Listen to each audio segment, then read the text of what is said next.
Hi friends, welcome back to just blogs and tips. ముందుగా stove on చేసి కడాయి పెట్టుకొని 2 టేబుల్ స్పూన్ ఆయిల్ వేసుకోవాలి. ఆయిల్ కొంచెం వేడెక్కాక ఒక హాఫ్ టీ స్పూన్ వరకు జీలకర్ర, అలాగే పావు టీ స్పూన్ ఆవాలు వేసుకోవాలి.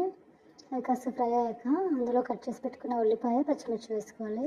ఉల్లిపాయ మీడియం సైజ్ ఉల్లిపాయ తీసుకుంటే సరిపోతుంది. అలాగే ఒక పచ్చిమిర్చి వేసుకొని కాస్త మెత్తబడే వరకు ఫ్రై చేసుకోవాలి.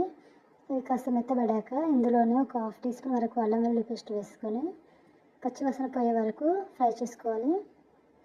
ఇప్పుడు ఇందులోనే ఒక 2 టమాటాలు బాగా మగ్గినవి ఈ విధంగా చిన్న ముక్కలుగా కట్ చేసుకొని వేసుకోవాలి. మొత్తం ఒకసారి బాగా కలుపుకోవాలి. టమాటాలు కాస్త మెత్తబడనివ్వాలి.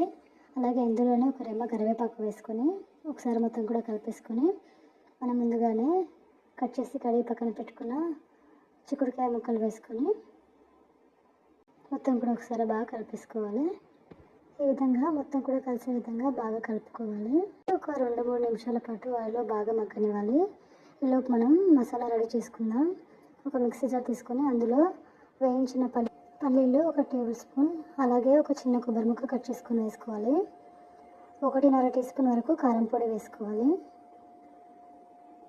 అలాగే ఇందులోనే రుచికి సరిపడి సాల్ట్ వేసుకోండి.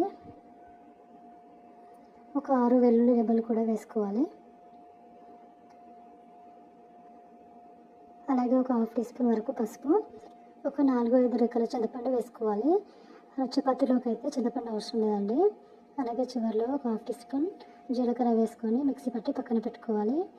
ఇప్పుడు మనం బాగా మగ్గిన చిక్కుడుకాయ మూత తీసి అందులో మనం ప్రిపేర్ చేసుకున్న ఈ మసాలా పొడి మొత్తం కూడా వేసుకోవాలి.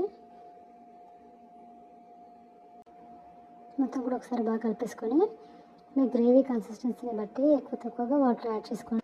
ఇక్కడ వచ్చేసి నేనైతే ఒక గ్లాస్ వరకు వాటర్ యాడ్ చేశానండి. ఈ విధంగా వాటర్ యాడ్ చేసి మొత్తం కూడా ఒకసారి బాగా కలిపేసుకొని ఒక 5 లేదా 6 నిమిషాల పాటు బాగా ఉడకని.